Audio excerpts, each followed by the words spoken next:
ഒരാൾ പട്ടാപ്പകൽ ബാങ്കിൽ കയറി ഒരു കത്തി കാട്ടുന്നു, എന്നിട്ട് 15 ലക്ഷം രൂപ അടിച്ചുകൊണ്ടു പോകുന്നു. അവിടുത്തെ ജീവനക്കാരിയൊക്കെ ഒരു ചെറിയ കത്തിയിൽ മുൾമുനയിൽ നിർത്തുന്നു, ഒരു സ്കൂട്ടറിൽ രക്ഷപ്പെടുന്നു. പറഞ്ഞു വരുന്നത് ഒരു സിനിമാ കഥയല്ല എന്ന് പ്രേക്ഷകർക്കറിയാം. തൃശ്ശൂരിൽ സംഭവിച്ചതാണ്. പക്ഷേ പ്രതി ഇതുവരെ പിടികൂടാൻ പോലീസിന് കഴിഞ്ഞിട്ടില്ല. ഈ കേസുമായി ബന്ധപ്പെട്ട് അന്വേഷണം പുരോഗമിക്കുന്നു എന്ന പതിവ് പല്ലവി തന്നെയാണ് ഇപ്പോഴും കിട്ടുന്നത്. ചാലക്കുടിയിലെ ബാങ്കിലെ മോഷണത്തിൽ പ്രതിയെ കണ്ടെത്താൻ പോലീസ് സ്കൂട്ടർ ഉടമകളുടെ പട്ടിക ഇപ്പോൾ തയ്യാറാക്കിയിരിക്കുന്നു. മോഷ്ടാവെത്തിയ TVS എൻഡോർക്ക് സ്കൂട്ടർ തിരിച്ചറിയാനാണ് സ്കൂട്ടർ ഉടമകളുടെ പേര് വിവരങ്ങൾ പോലീസ് ശേഖരിച്ചത്.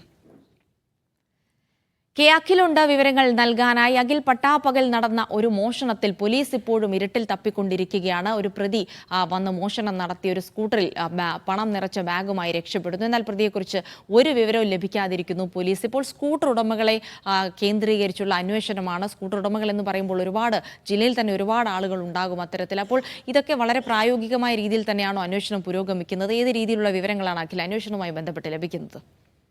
അതായത് ഇപ്പോഴും ജിൽസി സൂചിപ്പിച്ച പോലെ തന്നെ ഈ വലിയൊരു കൊള്ള നടന്നിട്ടും പോലീസിന് ഇരുട്ടിൽ തപ്പുകയാണ്. കാരണം ഹെൽമറ്റ് ധരിച്ചിരുന്നു, അതുകൊണ്ട് തന്നെ ഇത് പ്രതിയുടെ മുഖം ഒരു തരത്തിലും പോലീസിനെ കാണാൻ കഴിഞ്ഞില്ല. അത് വലിയ ഒരു പ്രതിസന്ധി പോലീസിന് സൃഷ്ടിച്ചു. അതുകൊണ്ട് തന്നെയാണ് ഇപ്പോൾ, അതായത് ഒരു TVS എൻഡോർക്ക് ബൈക്ക് ആണ് ഇത് ഉപയോഗിച്ചതെന്ന് കണ്ടെത്തിയിട്ടുണ്ട്. അതിന്റെ നമ്പർ പക്ഷേ ഈ ബാങ്കിലെ ക്യാമറ എത്ര ക്ലാരിറ്റി ഇല്ലാത്തതിനാൽ തന്നെ അത് വ്യക്തമായി കാണാൻ കഴിഞ്ഞില്ല. അതോടുകൂടി വീണ്ടും ഇതൊരു പ്രതിസന്ധിയിലേക്ക് പോവുകയാണ്. അപ്പോൾ TVS എൻഡോർക്കിന്റെ ലിസ്റ്റ്, ഈ TVS എൻഡോർക്ക് വാങ്ങിയ ഉടമകളുടെ ലിസ്റ്റ് ആണ് നിലവിലെടുത്തത്.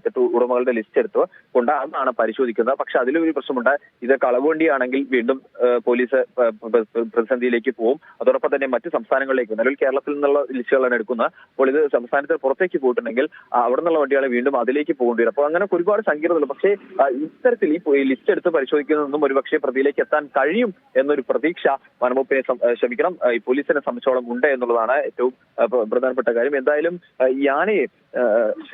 ഈ പ്രതിയെ പിടിക്കുന്ന കവർച്ച സംഘത്തിലെ പ്രതിയെ പിടികൂടുന്നതിലേക്ക് പോകുന്നതിൽ, അതായത് ഈ വലിയൊരു കവർച്ച 15 ലക്ഷം രൂപ എടുത്തുകൊണ്ടുപോയിട്ടുണ്ട്. വളരെ നിസ്സാരമായിട്ട് തന്നെ ഒരു ബാഗിലേക്ക് ഉള്ളിലേക്കായിരുന്നു. ഒരു ചെറിയ കത്തി കാട്ടിയപ്പോൾ തന്നെ ഭയം കൊണ്ട് ഈ ഒരു ഇതിലേക്ക് പോകുന്നു. അതും കൃത്യമായ ആസൂത്രണമുണ്ട്. 2 മിനിറ്റ് മാത്രം നീണ്ടു നിൽക്കുന്ന ഒരു കവർച്ച. ആ കവർച്ച 2 മിനിറ്റ് മാത്രം നിൽക്കുന്ന ഒരു കവർച്ചയ്ക്കുള്ളിൽ നിന്നും 15 ലക്ഷം രൂപ പ്രതി വളരെ അനായാസം എടുത്തുകൊണ്ടുപോയി. എന്തായാലും ആ പ്രതിയെ പക്ഷേ ആരാണെന്ന് കണ്ടെത്താനാവാത്തതിന്റെ ധർമ്മസമ്മർദ്ദം, അതായത് 25 പേരടങ്ങുന്ന ഒരു വലിയ പോലീസ് സംഘത്തെ നിയമിച്ചിട്ടുണ്ട്. DYSPക്ക് അന്വേഷണ ചുമതലയിൽ നൽകിയിരിക്കുന്നത്. പക്ഷേ പോലീസിന്റെ പ്രശ്നം എന്ന് പറയുന്നത് ഇതാരാണ് ചെയ്യുന്നത്? ഒരുപക്ഷെ ഒരു വലിയ സംഘമൊക്കെ ഉണ്ടായിരുന്നെങ്കിൽ പക്ഷെ പെട്ടെന്ന് പ്രതിയിലേക്ക് എത്താൻ കഴിയും. ഇതൊരു ഒറ്റയ്ക്കൊരാളായത് കൂടി പോലീസിനെ കൂടുതൽ പ്രതിസന്ധിയിലേക്ക് ആക്കുന്നു എന്നുള്ളതാണ് ഏറ്റവും പ്രധാനപ്പെട്ട കാര്യം. എന്തായാലും പോലീസ് ഇപ്പോൾ ഈ TVS എൻഡോർക്ക് വാങ്ങിയ ഉടമകളുടെ ലിസ്റ്റ് എടുത്തിട്ടുണ്ട്. അപ്പൊ അതിൽ നിന്നും കണ്ടെത്താൻ കഴിയുമെന്നൊരു പ്രതീക്ഷ പോലീസിനുണ്ട്. പക്ഷെ ഇത് എത്ര ദിവസം ഇനിയും ഈ പ്രതിയെ കണ്ടെത്താൻ മുന്നോട്ട് പോകേണ്ടി വരും എന്നൊരു ആശയക്കുഴപ്പത്തിൽ തന്നെയാണ് പോലീസ് ഉള്ളത്. കുറച്ച് CCTV ദൃശ്യങ്ങൾ മാത്രമാണ്. ഒരു CCTV ദൃശ്യത്തിലും പ്രതിയുടെ മുഖം വ്യക്തമാകുന്നു, അല്ലെങ്കിൽ എന്തെങ്കിലും പ്രതിയിലേക്ക് എത്തുന്ന തരത്തിൽ എന്തെങ്കിലും സൂചന ലഭിക്കുന്ന തരത്തിലുള്ള തെളിവുകളൊന്നും പോലീസിന് ലഭിച്ചിരുന്നില്ല. എന്തായാലും പ്രതിയെ പിടിക്കാനാവുമെന്ന പ്രതീക്ഷയിൽ തന്നെയാണ് പോലീസ് മുന്നോട്ട് പോകുന്നത്. ജിൽസി, എന്തായാലും പോലീസ് ഈ സ്കൂട്ടർ ഉടമകളുടെ ഒരു ലിസ്റ്റ് തയ്യാറാക്കിക്കൊണ്ട് അവരെ കേന്ദ്രീകരിച്ചുകൊണ്ടുള്ള ഒരു അന്വേഷണമാണ് നടത്തുന്നതെന്നാണ് മനസ്സിലാക്കുന്നത്.